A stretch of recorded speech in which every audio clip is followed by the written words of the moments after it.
Magandang araw mga kagulay, welcome back sa akin channel, Greggy Farmer na po pala ulit to. Bali yun nga, update tayo ulit dito sa ating sitaw mga kagulay. Kung mapapansin nyo, nagsisimula na siyang gumapang mga kagulay. Saka nung nakaraan mga kagulay, napapansin nyo na may gapang siya. Nung nakarang ano ko, ngayon wala, hindi na siya nagtuloy yung gapang niya mga kagulay. Yung nandun lang, yung lip miner, kung baga tawagin niya, dito lang. Hindi na siya umakyat gawa nga ng na-sprayan natin kagad ng ano, ng Formula 1 tsaka Optimax. Pinagsabay ko na yun mga kagulay, kasi yung Optimax pang uod, tapos yung ano, yung Formula 1 pang ano siya sa gapang mga kagulay. Yan siya. Yan, mapapansin nyo mga kagulay, malayo talaga yung agwat niya mga kagulay, kasi sa talong nga talaga siya mga kagulay, na spacing yan. Yan, maganda na ang ating sitaw mga kagulay. Yan siya. Yan, sisimula na siyang gumapang. Yung nga, tinuturuan ko pa rin siyang gumapang mga kagulay, kasi yung ibang tali na ano natin, itong diamond trellis kung tawagin natin, ayan, ay malayo. Yan, kaya kapag nagtatanim tayo ng sitaw, baka may magsabi na ba dyan, paano kung ang tanim mo ay mga 1 hektarya, gano'n na naman, di gaganyanin mo lahat, baka may maggaganon na naman mga kagulay. Ang sagot ko naman doon mga kagulay, oo, kasi kailangan nating ganituhin. Pero kapag yung ano naman, yung halimbawa double ano kasi to mga kagulay, double row kasi to mga kagulay, kaya hindi tumatapat kung minsan yung ano niya, eto, hindi tumatapat. Tsaka yung hangin nga ng hangin dito, tingnan nyo mga kagulay, mahangin na naman Pero ngayon mga kagulay, magandang panahon, mahangin nga lang talaga.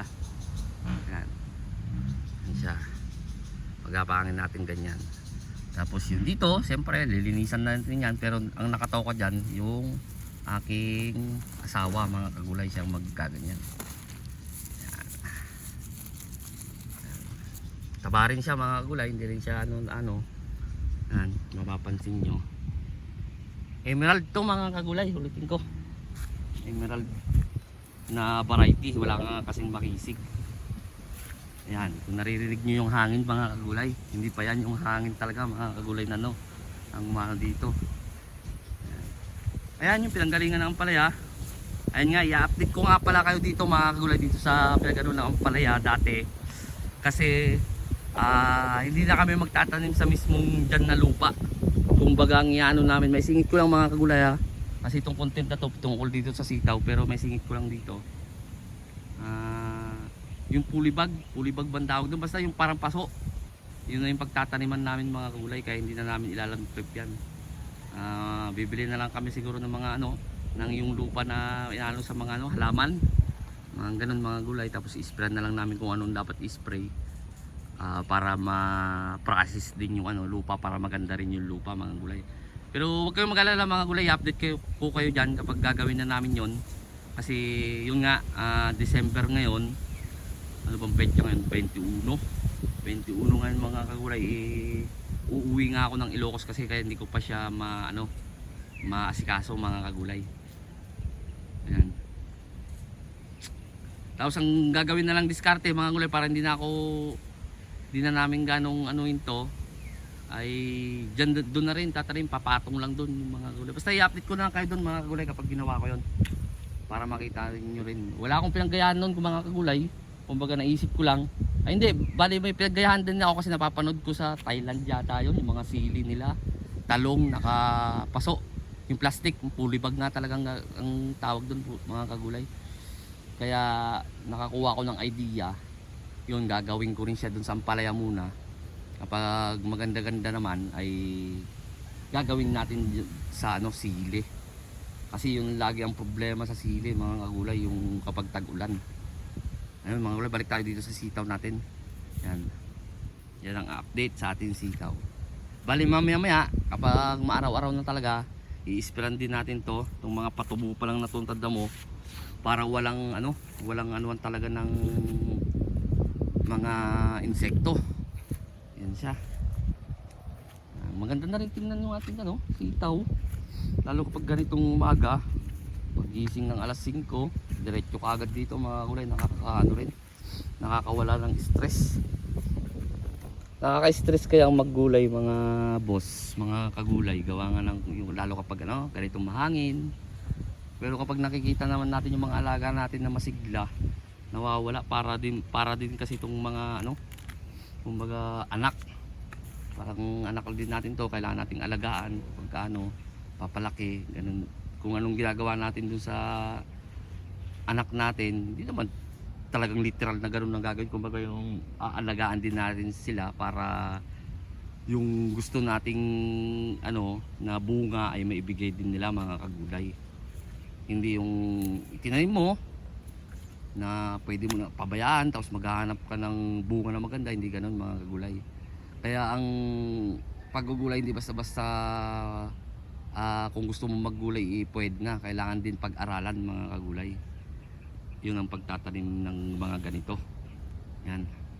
Tapos doon, ito, mga bago kami siguro umuwi, ay tatanim ulit kami doon na ng sitaw para may kasunod na agad to mga kagulay. Para yun nga yung tinatawag na hagdan-hagdan para maabutan man natin ng ano, maabutan man natin ng mababang presyo, ay mahahagip pa rin natin yung magandang presyo mga kagulay kapag ganun yung style. Kaya nga ngayon mapapansin nyo unti-unti lang tong tanim ko pero sunod-sunod na siya mga kagulay.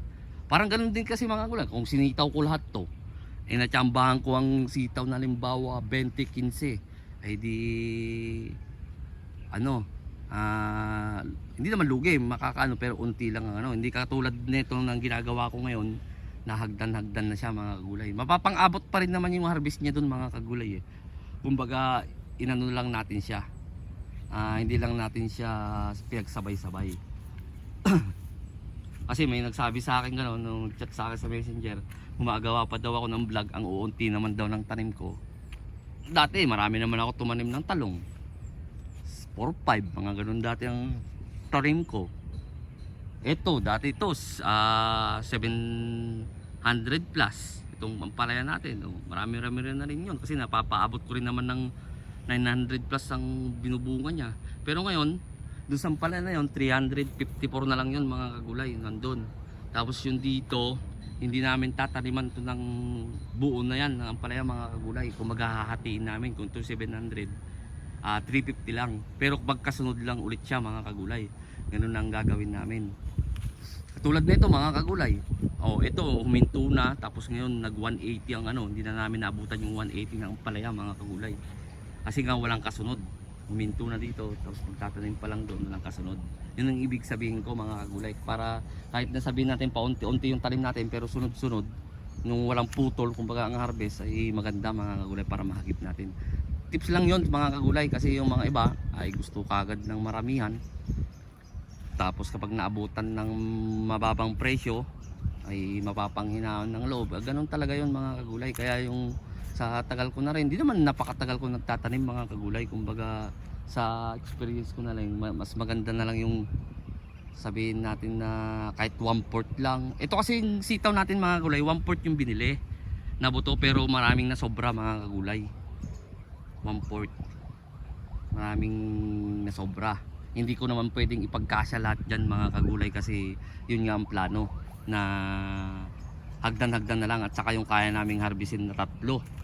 Ako, yung asawa ko, saka yung nagpipinas nito, yung kumpare ko nga.